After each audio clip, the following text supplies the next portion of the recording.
Number 7. Joseph Solinger. A car accident on Ohio State Route 750 in Delaware County caused a traffic jam to form along the east-west highway on the afternoon of April the 15th of 2022. As police officers navigated through the packed lanes to reach the scene of the crash, they reportedly witnessed a white Jeep Wrangler traveling quickly down the left lane after performing an illegal U-turn near the exit for the Columbus Zoo. One of the officers yelled at the driver of the Jeep, later named as 36-year-old Joseph Solinger, to pull over to the side of the road. Solinger replied by maintaining that he wasn't going to hurt anybody, that he needed to pick up his wife and kids at the zoo. The officer then admonished the motorist for his reckless driving and requested to see his license. Body cam footage of the incident revealed how Solinger then put his hands up and stated that it wasn't about him before speeding away. After nearly striking a state trooper with his vehicle, Solinger pulled another U-turn and stopped behind a line of cars outside the exit of the zoo. As officers approached the idle Jeep, Solinger drove off once again, narrowly avoiding a trooper in the process. Law enforcement eventually caught up with the man in the zoo's parking lot, where they ordered him to get on the ground. Solinger refused to follow the officers' instructions, and one of them fired a taser at him, causing him to fall onto his back. Upon being informed that he was going to jail, Solinger reportedly said, "No, I'm not. It's Nirvana." His bizarre interaction with the police continued as they placed him in handcuffs, and at one point, he could be heard telling the officers, "I love you." The Pataskala resident was charged with several offenses, including failure to comply, inducing panic, and misconduct at an emergency. Solinger was arraigned on April the 18th, and his bond was reportedly set at $25,000. Number 6. Leah Marie Baker. On the evening of April the 11th of 2020, Florida police responded to a house in Jacksonville after receiving reports of a dispute between 29-year-old Leah Marie Baker and her roommate. It was later reported that the cohabitants had gotten into an argument about the alleged theft of Baker's prescription medication. Upon her arrival at the Gulf Fair Boulevard home, the responding sheriff's deputy knocked on the front door, at which point Baker emerged from inside with a large butcher knife in hand. In a subsequent press conference by local law enforcement, it was detailed how the homeowner had come out swinging the blade at the officer and consequently stabbed her in the arm. The deputy then called for backup before brandishing her service weapon and ordering Baker to drop the knife. The woman initially conformed to the command but immediately went to retrieve the weapon she dropped, prompting the officer to fire 2 gunshots in her direction. As an off-duty officer who happened to have been in the area arrived at the scene, Baker was ordered to get on the ground. She refused to do so, however, and instead reached for the knife again. The officers then fired 4 additional rounds, causing Baker to fall to the ground while still holding onto the blade. Paramedics arrived a short time later to render aid to the woman, who later passed away at the hospital. A few months later, the state attorney's office conducted an official review of the incident, which ultimately led them to the conclusion that the officers had been justified in their exertion of lethal force during their interaction with Baker. Number 5. Roy Nicholson. Tennessee man Roy Nicholson was pulled over on Interstate 65 in Franklin at about 10:30 a.m. on April the 20th of 2022. The 26-year-old Columbia resident stopped his vehicle in the breakdown lane on the side of the busy highway and was then approached by Officer Dustin Stevens, who had reportedly witnessed the motorist commit a traffic violation. After noting the distinct smell of marijuana and seeing a firearm inside Nicholson's car, the officer asked him to step out onto the side of the road. Footage taken from the dash cam on Stevens' patrol car showed Nicholson resisting the officer's attempts to restrain his hands behind his back. The two engaged in a physical struggle, and Nicholson eventually managed to open his car's driver's side door. As Stevens attempted to keep the man from climbing back inside the vehicle, a second officer, identified as Matt Lamar, arrived at the scene and aided his colleague's efforts. When Nicholson finally got into the driver's seat, he began to drive away, dragging the two officers along the side of his car as he recklessly merged into oncoming traffic. The dramatic dashcam footage, which went viral in the incident's aftermath, captured Stevens, a 4-year veteran of the Franklin Police Department, getting run over as Nicholson escaped. Officer Stevens was taken to Vanderbilt Medical Center for treatment, while Officer Lamar didn't require any medical attention. Nicholson, who was later arrested outside of a Walmart, ultimately faced 2 counts of aggravated assault against a first responder and felony evading. He was freed from custody on a $40,000 bond and was scheduled to appear back in court in June of 2022. Number 4. Jessica BLICK.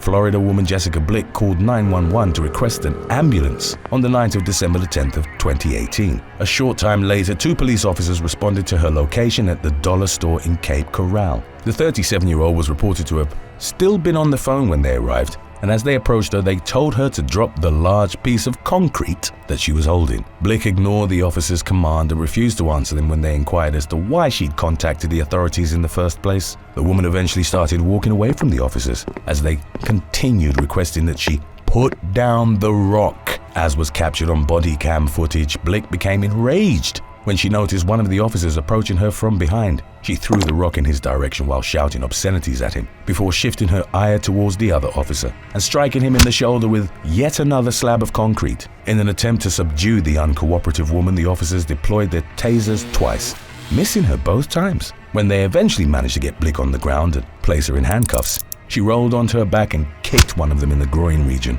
The altercation culminated with one of the members of law enforcement pepper spraying the woman in her face. Once she was subdued, Blick was taken to the LEAH County Jail on charges of aggravated assault, battery on law enforcement officers, and resisting arrest with violence. Number 3. Hope Solo.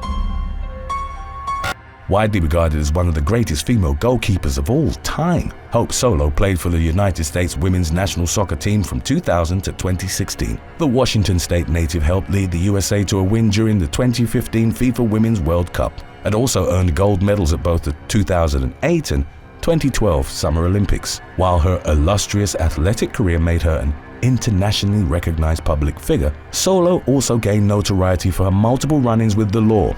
In 2014, she was arrested at her Seattle residence for allegedly assaulting her half-sister and nephew. The soccer star was also accused of launching a barrage of profanities at the officers who took her into custody. Solo's charges in connection to the incident were later dropped because of the alleged victim's lack of cooperation with the investigation. In January of the following year, Solo faced a temporary suspension from the US soccer team after failing to cooperate with the police while they were investigating her husband on suspicion of driving under the influence. On March the 31st of 2022, Solo was arrested for a second time after being pulled over in a Walmart parking lot in Winston-Salem, North Carolina. She was alleged to have resisted officers while being taken into custody for intoxicated driving. Subsequent reports detailed how the woman's 2 young children had been in the car with her at the time of the traffic stop. Solo was subsequently processed at the Forsyth County Law Enforcement Detention Center on charges of driving while intoxicated, resisting arrest, and misdemeanor child abuse. Today's topic was requested by Some Halo Guy and 313-CAP016. If you have any other topics you'd like to learn about, subscribe and let us know in the comments section below. Number 2. Andrea S. Espinoza. In the early morning hours of December the 27th of 2014, a male motorist noticed a young woman walking along the side of the road in Boise, Idaho. Concerned for her well-being, he stopped and asked if she was all right, at which point she climbed inside the vehicle and told him to drive. The man then got out of the car and tried to flag down a police cruiser that was parked down the road. After she'd been left alone in the car, the woman, later named as 25-year-old Andrea S. Espinoza, slid into the vehicle's driver's seat and attempted to drive away. By that time, a police officer who'd already made his way onto the scene was able to open the car door and stop Espinoza before she escaped. The woman persisted in her belligerent behavior as the officer attempted to take her into custody. She allegedly punched him in the face and dug her knee into his thigh, but he still managed to place her in handcuffs and force her into the back of the patrol car. Espinoza was subsequently taken to the Ada County Jail on charges of felony assault or battery of an officer and misdemeanor resisting or obstructing an officer. In the incident's aftermath, Espinoza's booking photo was widely shared online, and it showed her widely grinning into the camera. Many of those reacting to the photo criticized the woman's expression as unbefitting of the circumstances under which the picture had been taken. Number 1. Jackson Hayes. On July the 28th of 2021, professional basketball player Jackson Hayes was arrested following a domestic violence incident at his girlfriend's residence in the Woodland Hills neighborhood of Los Angeles. The LAPD was notified of the situation by a relative of Hayes' girlfriend, who'd stated that the man had become loud and violent during an argument. Upon their arrival at the home, officers encountered Hayes in the driveway. In body cam footage that was released roughly a month later, the third-year player for the New Orleans Pelicans was shown becoming agitated after the officers had told him He couldn't go in the house while his girlfriend was in the midst of her police interview. As tensions escalated, a physical struggle erupted between Hayes and law enforcement, who eventually forced the professional athlete to the ground. One of the officers reportedly pressed his knee against Hayes' neck for a few seconds, prompting him to gasp, "I can't breathe," multiple times. The officer was told to stop by a colleague and immediately complied. Subsequent reports detailed how Hayes had injured an officer's elbow by shoving him into a wall during the course of the altercation. The athlete was taken to a local hospital with minor injuries before being processed at the county jail for resisting arrest. In January of 2022, it was reported that Hayes had been charged with 12 misdemeanor counts, including 2 counts of domestic battery, 1 count of resisting arrest, and 1 count of battery against a police officer. He ultimately pleaded no contest to his charges and was scheduled for sentencing on June the 14th of 2022. Thanks for watching. If you were mistaken for a wanted criminal, would you resist the police's attempts to arrest you? Let us know in the comments section below.